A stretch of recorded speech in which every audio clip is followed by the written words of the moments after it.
ಏಯ್ ಅವನ ಹತ್ರ ಬಾಕಿ ವಸೂಲ್ ಮಾಡಿ ಕಾಫಿ ಕೊಟ್ಟು ಕಳ್ಸು.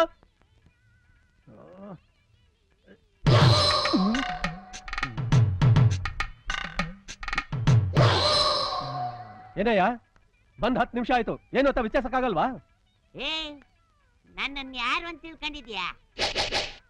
ಸರ್ವರ್ ಅಂತ ತಿಳ್ಕೊಂಡಿದ್ಯಾ? ಸಾರಿ ಸರ್, ಕ್ಷಮಿಸಿ. ನೀವು ತಿಂಡಿ ತಿನ್ನಕ್ ಬಂದಿದ್ದೀರಾ ಸರ್?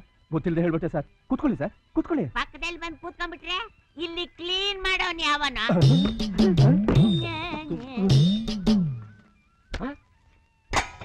ಏನೇ ಇದು? ನಾ ಕೇಳಿದ್ದೇನು? ಈರುಳ್ಳಿ ದೋಸೆ. ಈರುಳ್ಳಿಯಲ್ಲಿ ಇಲ್ಲಿದೆ. ಇದೇನಿದು? ದೋಸೆ. ಇದು ಈರುಳ್ಳಿ. ಎರಡು ಸೇರಿದ್ರೆ ಈರುಳ್ಳಿ ದೋಸೆ. ನೀವು ಕೇಳಿದ್ದು ಈರುಳ್ಳಿ ದೋಸೆ. ಇಲ್ಲಿರೋದು ಈರುಳ್ಳಿ ದೋಸೆ. ತಿನ್ನಿ.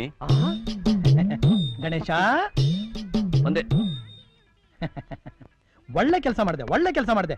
ನಮ್ಮ ಹೋಟ್ಲಿಗೆ ಎಷ್ಟು ಎಣ್ಣೆ ಮಿಗಿಲಿಸ್ಬಿಟ್ಟೆ ನೀನು. ಯಜಮಾನ್ರೆ, ಈ ಸಲ ಕೊಡೋ ಸಂಬಳದಲ್ಲಿ ಸ್ವಲ್ಪ ಜಾಸ್ತಿ ಇವೆ. ಏಯ್ ದೋಸೆ ಸಿದೋಗ್ತಾ ಇದೆ ನೋಡೋಗೋ. ಒಳ್ಳೆ ಕಂಜೂಸ್ ಯಜಮಾನ.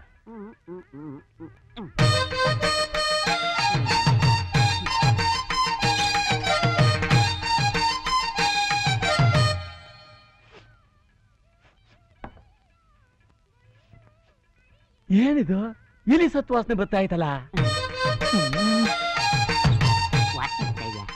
ಈಗ ಈಗಿಲ್ಲ. ರೇ ಸ್ವಾಮಿ, ಕಾಲ್ ಅಲ್ಲಾಡ್ತಾ ಇದ್ರೆ ಹೆಂಗ್ರಿ ತಿನ್ನೋದು?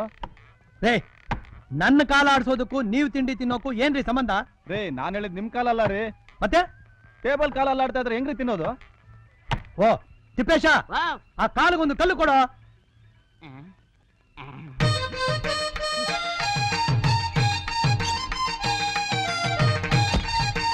ಸೂಪರ್ ಕಲ್ಲು. ಯಜಮಾನ್ರೆ ಇಟ್ಬಿಟ್ಟೆ. ಈಗ ಸರೋಯ್ತಾನಪ್ಪ. ಹಾ, ಇವಾಗ ಸರಿ ಹೋಯ್ತು.